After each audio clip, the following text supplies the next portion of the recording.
Let's break down this 2025 schedule for Iowa, and here is that schedule. We're going to start, though, with the non-conference. So Iowa's going to play Albany, Iowa State, and UMass. So they will play Iowa State like they always do, and then a couple of easy opponents in there as well. And, I think a lot of Iowa fans, and probably Iowa State as well, some of them maybe don't want to see this game played every year because it keeps them from scheduling another big non-conference game. And given the way the current playoff format is and all that, there's really no incentive for a team like Iowa to schedule another Power 4 team if they're playing Iowa State. So that's something to look at down the road maybe. But yeah, they'll play Iowa State this year on the road. And then we look at the home and away. They'll play in the Big Ten, Indiana, Penn State, Minnesota, Oregon, and Michigan State at home. That's a pretty tough home schedule. Road games in the Big Ten.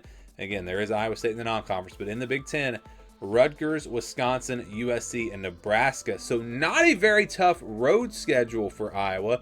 I wouldn't say that it's easy, but it's definitely favorable for the Hawkeyes. But it's the home schedule that's going to be tough. If Indiana's really good again, that'll be very tough. Penn State, obviously. Minnesota coming off of a very solid season. Oregon, one of the top teams in the Big Ten, of course. Then Michigan State, maybe a team that'll be a little bit improved this year. So some big games at home for Iowa.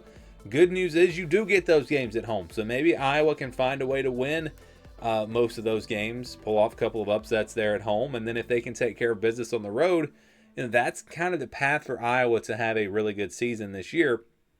But it will be tough. Again, Penn State and Oregon, I think, might be the two best teams in the Big Ten. Of course, the two teams that played in the Big Ten Championship this past season. So how about the changes on the schedule? Well, they remove Maryland, Northwestern, Ohio State, UCLA, and Washington.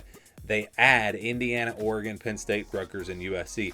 Obviously, this is tougher. This schedule is going to be much tougher in the Big Ten. The only win you get in terms of teams you remove, I'd say, is Ohio State. You would love to play Maryland, Northwestern, UCLA, and Washington again this year, but they don't. Ohio State, again, the one team you're glad to get rid of, but then you look at who they add. Again, I don't know how good Indiana's going to be. I don't know if they're going to be able to duplicate what they did last year, but they might. I think it's probably at least a top 25 team. That'll be tough. Oregon and Penn State might be the best teams in this conference. And then, Rutgers, USC, not going to be easy wins either. So this is a much, much tougher schedule for Iowa. You throw in the fact that they have to play Iowa State on the road this year. Yeah, this thing's pretty tough. So let's go game by game. They'll start with that Albany game on August 30th. Then it's Iowa State week 2 like it normally is. That game will be on the road, like I said, September 6th. And then it's UMass at home on September 13th. So they'll play their 3 non-conference games there right away. Then it's a road game against Rutgers to open up Big Ten play. And Indiana at home on September 27th. Those are both winnable games, but they're both going to be tough games. I think playing Rutgers on the road, that'll be a challenge. And Indiana, like I said, if they're even close to as good as they were last year, that's going to be tough. But the good news is you do get that game at home. So I'm looking at those first 5 games. Iowa could go 5-0, but they could also go 2-3. I mean, that's kind of the swing here. It could go either way. And a lot of that's just going to depend on, of course, how good Iowa is and how good is Iowa State and how good is Rutgers, how good is Indiana. But just looking at it right now, I think those will be some pretty tough games. Winnable games, but also losable games. And that's kind of the story here if you look at the rest of the schedule. After their first bye week, they have Wisconsin on the road, Penn State at home, then Minnesota at home. All potentially winnable games. I think Penn State will be tough, but it's at home. Minnesota, going to be tough, but it's at home. Wisconsin, we'll see if they bounce back this year. So again, you're talking about 3 games in Iowa. I could realistically see them winning all 3 of those, but I could also realistically see them losing all 3 of those. So it could really go either way. That's kind of the story with the schedule. They get their second bye week, and then they'll play Oregon at home on November 8th. Then it's on the road at USC November 15th. Michigan State at home on the 22nd of November, and then they'll play Nebraska. Of course, that'll be on a Friday, like it has been now for quite some time. Iowa at Nebraska, November 28th on that Friday, which will be a tough game. So USC and Nebraska, very tough road games. Oregon might be the best team or one of the top 2 teams in the Big Ten. This is just a brutal schedule. It's just a brutal schedule.